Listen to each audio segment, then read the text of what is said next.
Hello friends, आज के video में हम डिस्कस करने वाले हैं कि डॉक्टर्स प्रिस्क्रिप्शन में ऐसी कौन कौन सी चीज़ें लिखी हुई होती हैं जिन्हें एक पैरामेडिकल स्टाफ ही समझ पाता है और एक आम आदमी उसे पढ़ने की जितनी मर्जी कोशिश कर ले उसे 5-10% के अलावा कुछ चीज़ें उसको समझ में नहीं आती हैं।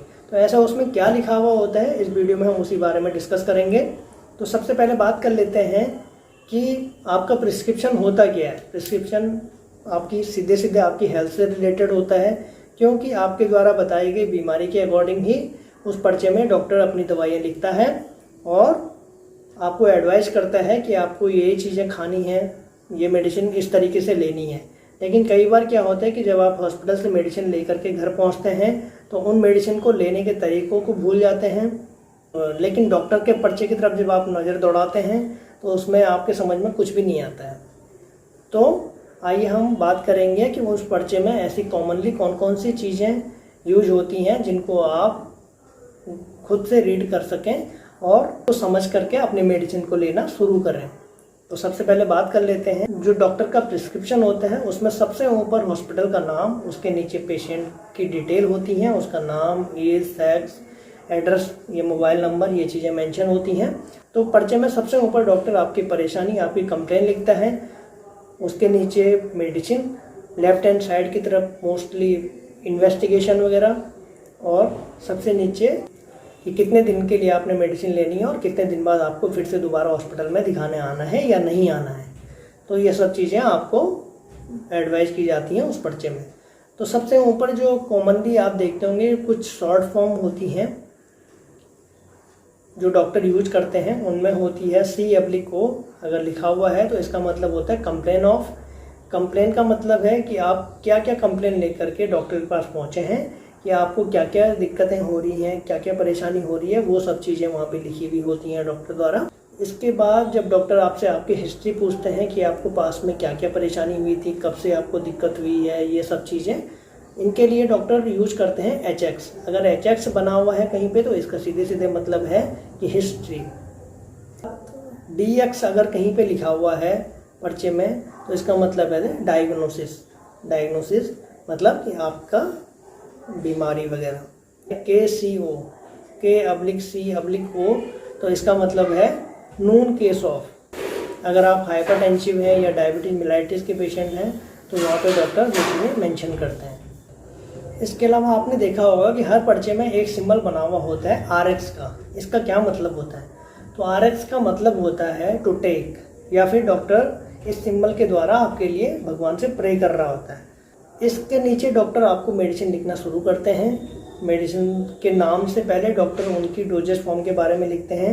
जैसे टैबलेट है तो TAB, CAP अगर लिखा हुआ है तो कैप्सूल, OINT अगर लिखा हुआ है तो ऑइंटमेंट, CR अगर लिखा हुआ है तो क्रीम, SUSP लिखा हुआ है तो सस्पेंशन, SYP लिखा हुआ है तो सिरप। ये जो मैं बताया मैंने अभी आपको, ये सब चीज़ें मेडिसिन की डोजेस फॉर्म होती हैं। जैसे अगर सॉलिड डोजेस फॉर्म में होगी तो कैप्सूल और टैबलेट की फॉर्म में होगा। लिक्विड फॉर्म में अगर आप बात करें तो सिरप और सस्पेंशन वगैरह या एलिक्सर वगैरह आते हैं, तो ये लिक्विड डोजेस फॉर्म में आते हैं। इसके अलावा जैसे सेमी सॉलिड जो होती हैं, जैसे क्रीम हो गया, ऑइंटमेंट हो गया, तो ये सब चीज़ें मेडिसिन की डोजेस फॉर्म होती हैं। इसके बाद मेडिसिन का नाम डॉक्टर लिखते हैं, जैसे टैबलेट पैरासीटामोल लिख लिया और उसके आगे लिखते हैं 1 OD। तो इसका मतलब होता है कि वो मेडिसिन आपको दिन में एक बार लेनी है। किसी मेडिसिन के आगे लिखा हुआ है AC, तो AC का मतलब होता है एंटीसिवोस, यानी कि वो मेडिसिन आपको खाना खाने से पहले लेनी है। और अगर किसी मेडिसिन के आगे लिखा हुआ है PC, तो इसका मतलब है वो मेडिसिन आपको खाना खाने के बाद लेनी है। पोस्ट सिवोस इसका मतलब होता है। ये लैटिन वर्ड हैं जो कॉमनली प्रिस्क्रिप्शन में यूज किए जाते हैं। इसके अलावा मोस्टली आप देखते होंगे कि मेडिसिन के नाम के आगे कुछ शॉर्ट फॉर्म यूज करते हैं, कुछ लैटिन वर्ड डॉक्टर यूज करते हैं। इनके बारे में हम आपको बताएंगे कि इनके क्या क्या मतलब होते हैं। अगर मेडिसिन के आगे लिखा हुआ है कि 1 OD, तो 1 OD का मतलब होता है कि वो मेडिसिन आपको पूरे दिन भर में एक बार ही लेनी है।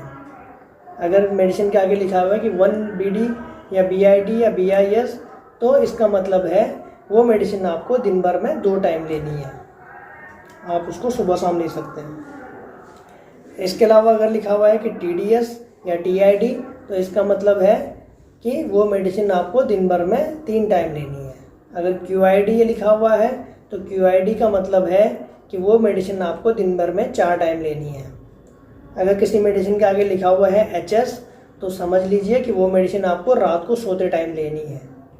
अगर किसी मेडिसिन के आगे आपको देखने को मिलता है कि SOS लिखा हुआ है, तो इसका मतलब है वो मेडिसिन आपको जब आपको ज़रूरत है तभी लेनी है, जब नीड, यानी कि जैसे अगर किसी बुखार की मेडिसिन, अगर पैरासिटामोल के आगे SOS लिखा हुआ है तो इसका मतलब है कि वो मेडिसिन आपको बुखार आने पे ही खानी है।